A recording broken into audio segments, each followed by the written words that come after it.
There is a diesel engine sitting inside a United States Navy nuclear submarine right now that was designed in 1938. Not a descendant of that engine, not an updated version, the same basic engine. 2 pistons per cylinder, 2 crankshafts, no cylinder head. It has been in continuous production for almost 90 years. The company that built it started by making bathroom scales. Fairbanks-Morse is probably the most important American manufacturer you have never heard of. At its peak, it was more recognized worldwide than Ford. It powered every major class of American submarine, from World War II through the Cold War. Its engines ran under the Pacific, across the Great Plains, and eventually inside Soviet locomotives that Moscow claimed it designed from scratch. And then the company basically ate itself alive through family lawsuits, bad corporate mergers, and a fundamental misunderstanding of what made its own engine great. The story starts in 1823, not with engines, not with submarines, with a guy named Thaddeus Fairbanks, an inventor in St. Johnsbury, Vermont, who leased his cousin's ironworks to build cast iron plows and heating stoves. That business went nowhere. But in 1830, Thaddeus invented something that did, a platform scale. Before Fairbanks, weighing heavy loads meant physically lifting them onto a balance. His design used a system of levers that let you weigh a loaded wagon without unloading it first. He patented it in 1832. His brother Erastus joined the business, and together they formed E&T Fairbanks and Company. And the scale was a hit. By the time of the Civil War, Fairbanks scales were the best-known American product on the planet. They were selling thousands a month. Offices in Boston, New York, London, customers in China, Cuba, India, Russia. 63 international medals for quality. The company had $4,000 and 10 employees when it started. Within 30 years, over 1,000 workers. Then Charles Hosmer Morse showed up, a Fairbanks employee who started in the Boston office in the 1850s. Morse had a talent for expansion. He moved to Cincinnati, then Chicago. After the Great Chicago Fire of 1871, he rebuilt the office and slapped his own name on it. Fairbanks, Morse and Company. By the end of the century, Morse was running the show, and the product catalog had ballooned from scales into pumps, into windmills, engines, coffee grinders, farm equipment, and eventually radios. 500,000 Eclipse windmills were pumping water on farms from Montana to Australia. The company's 1901 mining and supply catalog was 700 pages long, hardbound. By 1916, Morse had acquired control of the entire operation. Fairbanks was not just a company anymore, it was an institution. The best-known American manufacturer in the world, a title it held until Henry Ford took it away in the 1920s. Branch offices across the United States. Factories in Canada, Mexico, and Australia. A remote sheep station in the Australian outback could order a Fairbanks-Morse water pump and expect it to arrive, work, and keep working for decades. We dig into stories like this every week. The machines, the people, the engineering, the corporate disasters. If you are not subscribed yet, go ahead. Now let me tell you how a scale company ended up inside a submarine. In the 1890s, Fairbanks-Morse started building gasoline engines, small ones, kerosene burners by 1893, coal gas engines by 1905, semi-diesels by 1913, full diesels by 1924. Each generation bigger and more capable than the last. The Model Z single-cylinder engine became a farm staple. Over 500,000 were built. The company was good at engines, really good. But they were building conventional ones, 4-stroke, inline, nothing radical. That changed in the early 1930s when someone at Fairbanks-Morse looked across the Atlantic and saw what Hugo Junkers was doing in Germany. Junkers had been developing a type of diesel engine that most engineers considered impractical, the opposed piston design. Instead of one piston per cylinder moving up and down against a cylinder head, you had 2 pistons per cylinder, facing each other, moving toward and away from a shared combustion space in the middle. No cylinder head, no mechanical valves, just ports cut into the cylinder walls for intake and exhaust. The concept had been around since the late 1800s, but nobody had made it work reliably at scale. Junkers did, sort of, with his Jumo 204 and 205 aircraft diesels. They were efficient, they were compact for their power output, they were also heavy and temperamental in airplanes. The Jumo 205 powered Junkers 86 bombers, but the engines were too sluggish for combat and prone to failure at full power. They worked better in Zeppelins and patrol flying boats, where the characteristics were less of a problem. But as a combat aircraft engine, the opposed piston diesel was considered a dead end in Germany. Fairbanks-Morse saw something else entirely. They did not see an aircraft engine. They saw a marine engine. The opposed piston layout was naturally narrow and tall, perfect for fitting into the tight confines of a ship hull. The two-stroke cycle gave it excellent power density. The absence of a cylinder head eliminated a major source of gasket failures and heat loss. And the uniflow scavenging arrangement, where fresh air enters at one end of the cylinder and exhaust leaves at the other. I was inherently more efficient than conventional two-stroke designs, where intake and exhaust ports fought each other across the cylinder bore. They bought a license from Junkers, and by 1933, engineer F.P. Grutzner and his team were adapting the opposed piston concept for industrial and naval use. The first prototypes ran in 1934. A 5x6-inch bore and stroke six-cylinder went into railway service as a test unit. Then they built an 8-cylinder version with an 8-inch bore and 10-inch stroke. 1,000 horsepower. They ran an endurance test. The United States Navy noticed. The Navy had a submarine problem. The diesel engines available for American submarines in the mid-1930s were decent but not exceptional.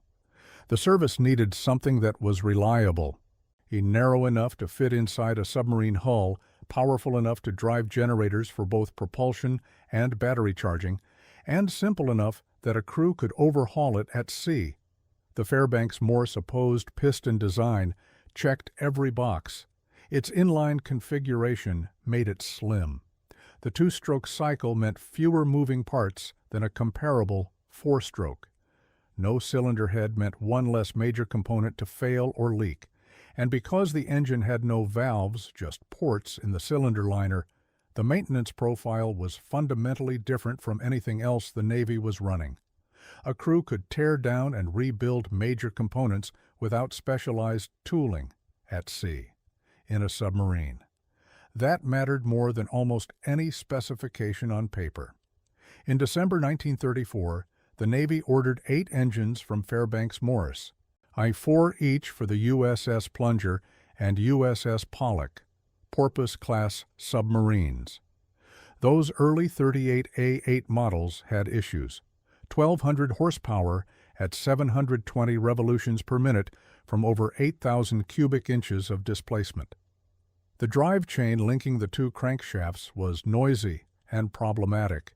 Fairbanks-Morse redesigned it, replacing the chain with a vertical shaft and bevel gears, creating the 38D8 and 1/8.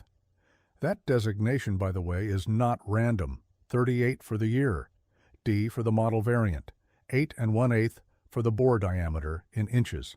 Simple. But the Navy had a complaint. The engine was 4 inches too tall to be serviceable inside a submarine. 4 inches.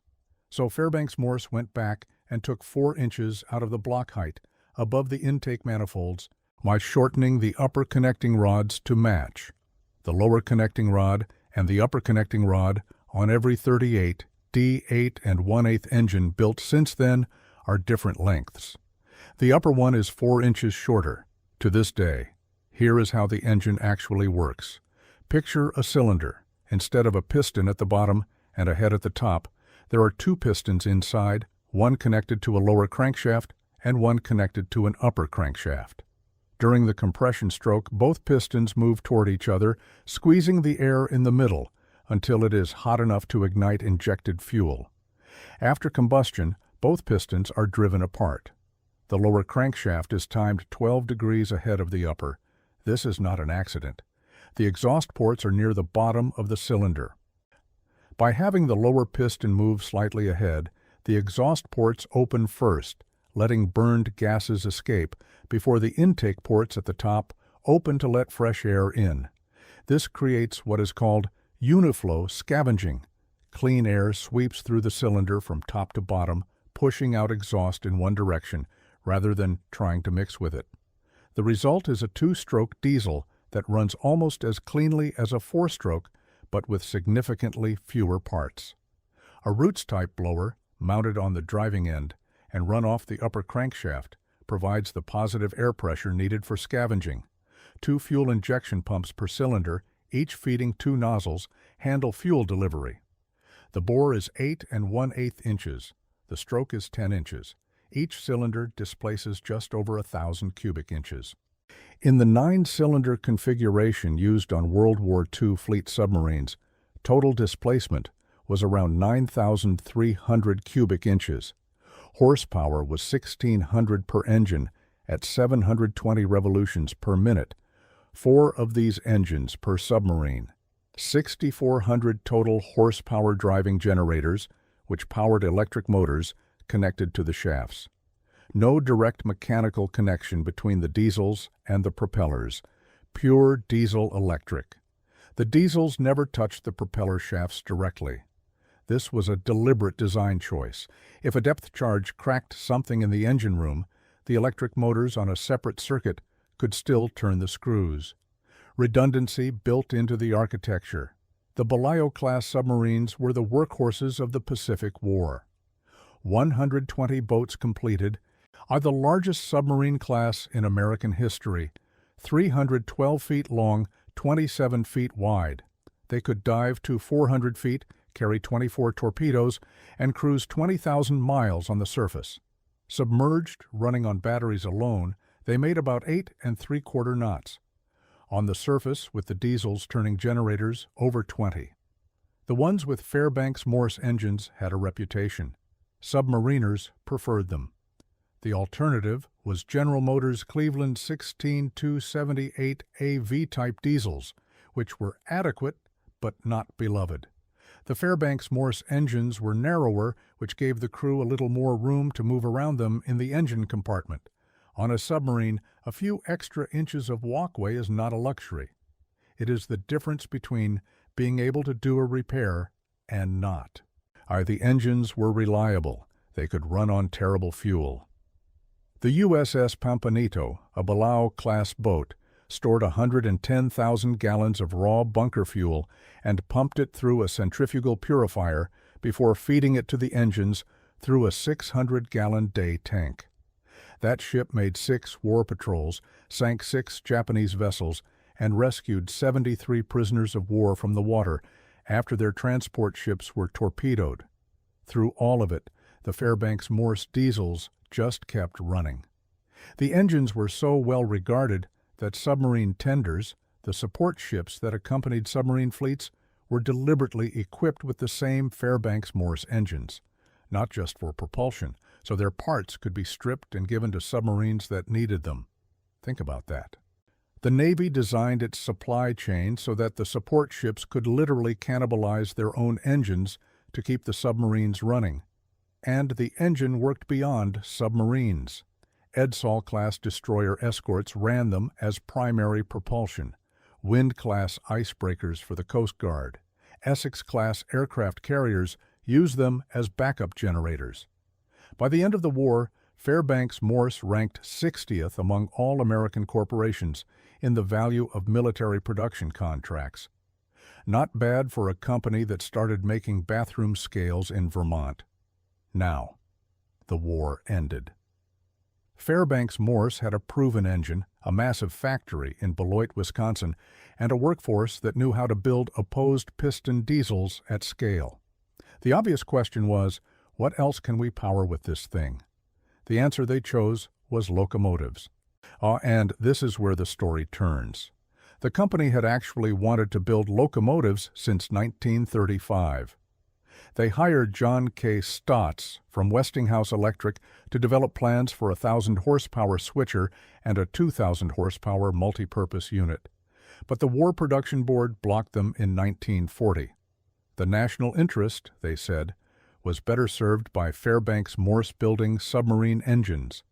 Existing locomotive manufacturers had the railroad market covered. It was not until 1943 that the board relented, and Fairbanks-Morse introduced its first locomotive, the H-1044 switcher, in 1944. The 2,000-horsepower cab unit, the Erie built, followed in late 1945. The early locomotives had problems, and the opposed piston engine had been running at 85 pounds per square inch brake, mean effective pressure, in submarine service. For the Erie-built locomotives, Fairbanks-Morse cranked it up to 95.2 psi, higher stress, more power. In a submarine, the engine breathed cool sea-level air and was cooled by an endless supply of seawater. On a railroad, the engine sat behind a closed radiator with a recirculating coolant system, pulling air that might be thin, hot, dry, and contaminated with exhaust heat from the locomotive ahead of it. On western railroads like Union Pacific, the engines were running at altitude, in desert heat, under sustained heavy loads. The exhaust ports were located near the lower pistons, and without the ocean to carry away the heat, lower piston temperatures soared. Pistons failed. Cylinder liners cracked. In the worst cases, crankcase explosions, and fixing the problem was a nightmare. On a conventional engine, you pull a cylinder head and swap a piston. On the Fairbanks-Morse, to replace a single power assembly, you had to move the entire locomotive under a crane, remove the roof hatch, pull the upper crankcase, remove the upper bearing caps, disconnect the upper connecting rods, and lift out the upper crankshaft. Then you could get to the cylinder. Then you had to put it all back together. In a shop that maintained multiple locomotive types, where the foreman was under pressure to turn around as many units as possible, the Fairbanks-Morse was always the one that got pushed to the back of the line. It took 7 to 8 years before the company developed a piston that could reliably survive railroad service. But here is the thing. The engine was not actually bad. The Southern Pacific ran Fairbanks-Morse locomotives for more than 20 years in brutal freight service, and they performed well. The difference? The SP had maintenance crews that understood the opposed piston engine. They were trained on it specifically. They knew its quirks. As one historian put it, it was a people problem. Shops that were trained by EMD, General Motors Locomotive Division, tried to maintain every diesel the same way. The Fairbanks-Morse engine was fundamentally different, and treating it like an EMD product was a recipe for failure. The competitive landscape was brutal. EMD had the market locked down. They had been building locomotives since the mid-1930s. Their engines were simpler, their parts network was everywhere, and critically, they trained railroad mechanics directly. EMD would send instructors to railroad shops. Those mechanics learned EMD procedures, EMD terminology, EMD thinking. When a Fairbanks-Morse locomotive showed up in one of those shops, it was an alien object. The mechanics did not hate it. They just did not understand it. And when you are under pressure to get locomotives back in service, the unfamiliar one always goes to the end of the queue. Fairbanks-Morse never built the kind of service and training infrastructure that EMD had. They sold locomotives. EMD sold a system. In 1953, Fairbanks-Morse made one last big play, the Trainmaster, officially the H-2466, 2,400 horsepower, from a 12-cylinder opposed piston engine. At the time of its introduction, it was the most powerful single-engine diesel locomotive in the world. No competitor matched it until Alco released the RSD-7 a year later. EMD did not catch up until 1958. The Trainmaster was ahead of its time by a decade. 6 axles, CC wheel arrangement, 112,000 pounds of tractive effort. It could outpull and out-accelerate anything on the market. The Lackawanna Railroad ordered 10 at $250,000 each before the demonstrator units were even built. At least 20 Class I railroads tested it. But most railroads in the 1950s did not want 2,400 horsepower in a single unit. They thought it was too much power, too heavy at 194 tons, too hard on the track. The perception was that two smaller units were better than one big one. But they were wrong. Within a decade, the industry would embrace exactly the kind of high-horsepower, six-axle locomotive that Fairbanks-Morse had pioneered. But by then, FM was gone from the locomotive business. They sold a total of 127 trainmasters. 1,460 locomotives total across all models in 14 years. They exited the market in 1963. Today, exactly one intact trainmaster survives.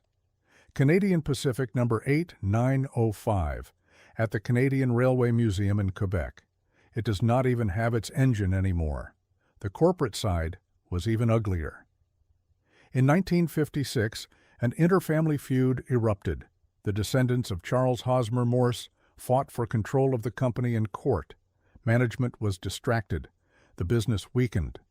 In 1958, Fairbanks-Morse was swallowed by the Penn Texas Corporation, a conglomerate that had no particular interest in diesel engines. The combined entity was renamed Fairbanks-Whitney. Then, in 1964, it was reorganized again as Colt Industries, named after Colt Manufacturing, the gunmaker, which was another Penn Texas asset. The company that had been the best-known American manufacturer in the world was now a division of a firearms conglomerate. The stagnation was immediate. Losses ran at about $3.5 million a year. Assets were sold. Regional offices closed. The scale division, the pump division, the engine division all eventually split apart and sold to different owners. By 1988, the original Fairbanks-Morse and Company had been carved into three separate entities. Fairbanks Scales in Kansas City, Fairbanks-Morse Pump, eventually absorbed by Pentair, and Fairbanks-Morse Engine in Beloit, which bounced through Colt Industries, Coltec Industries, and Enpro Industries before being sold to Arcline Investment Management in 2020. Three companies, three different owners, none of them a complete descendant of the original. 135 years of history shattered into pieces by a family lawsuit and a series of corporate raids. But here is the twist. The engine survived. While the company was being dismembered, the 38D 8 1/8 just kept running. The Navy never stopped buying them. When the nuclear submarine era arrived, the diesel-electric boats were retired, but every nuclear submarine still needed a backup diesel generator. And the engine the Navy chose was the Fairbanks-Morse opposed piston, Los Angeles-class attack submarines, Ohio-class ballistic missile boats, Seawolf class. The same fundamental engine design with incremental updates sitting inside the most advanced warships ever built. The Tang-class submarines of the 1950s tried to replace the Fairbanks-Morse with a new EMD pancake engine, the 16338. It was supposed to be more compact and more powerful. It was a disaster, unreliable, maintenance-intensive, fundamentally flawed. The Navy pulled them out and put Fairbanks-Morse engines back in. The Barbel class, the last conventional attack submarines in American service, ran on Fairbanks-Morse diesels from 1959 until 1990. The USS Blueback, now a museum ship in Portland, Oregon, was the very last diesel-electric attack submarine in the United States Navy. Its engines are Fairbanks-Morse 38D8 1/8, and then there is the Soviet angle. During or shortly after the war, the Soviets got their hands on Fairbanks-Morse engines, likely from Wind-class icebreakers transferred under the Lend-Lease program. They reverse-engineered the design. The result was the 2D100 engine, which powered the TE-3 locomotive, the first mass-produced diesel locomotive in the Soviet Union. They built 7,600 of them. The bore was 207 millimeters, that is 8.15 inches. The stroke was 254 millimeters, 10 inches exactly. In a country that uses the metric system, those are suspiciously round numbers in imperial measurement. Nobody in Moscow admitted the connection, of course, but the dimensions do not lie. The engine Fairbanks-Morse could not make work on American railroads became the backbone of Soviet rail dieselization. The Soviets later turbocharged it into the 10D-100, rated at 3,000 horsepower. That version became notorious for reliability problems, ironically mirroring the same overheating issues that plagued the American railroad versions. Thousands of these locomotives are still running today across Russia, Ukraine, Belarus, Latvia, and Kazakhstan. Many are being re-engined with modern four-stroke diesels during overhaul, but the basic platform endures. Today, the engine that Fairbanks-Morse developed from a German aircraft diesel in the 1930s is still manufactured in Beloit, Wisconsin, by a company called Fairbanks-Morse Defense. The modern version, designated the OP38D8 and 1/8, can run on both diesel and natural gas. It has been updated for emissions and fuel efficiency. But the fundamental architecture, 2 pistons per cylinder, 2 crankshafts, ports in the liner, uniflow scavenging, is the same. The upper connecting rod is still 4 inches shorter than the lower one, because the Navy said the engine was too tall in 1934 and nobody ever changed it back. In 2013, Fairbanks-Morse signed a joint development agreement with Achates Power, a California company that has spent the last 2 decades applying modern engineering tools, computational fluid dynamics, advanced materials, to the opposed piston concept. After more than 4,500 hours of testing, they have demonstrated brake thermal efficiency of nearly 48%. For reference, most modern diesel engines are happy to hit 42 or 43. The design that Hugo Junkers started experimenting with in the 1920s, that Fairbanks-Morse adapted for the Navy in the 1930s, may turn out to be one of the most efficient internal combustion architectures ever conceived. It makes you wonder what would have happened if the railroad industry had given the opposed piston engine a fair chance back in the 1950s, or if the Morse family had not torn the company apart fighting over who owned it. You can still go see these engines running. The USS Pampanito in San Francisco, the USS Torsk in Baltimore, the USS Blueback in Portland. 80-year-old diesels, maintained by volunteers.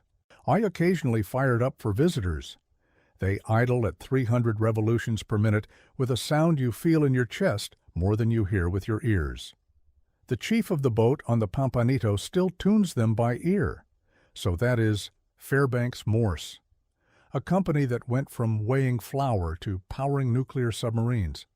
That built an engine so good it outlasted the corporation that created it.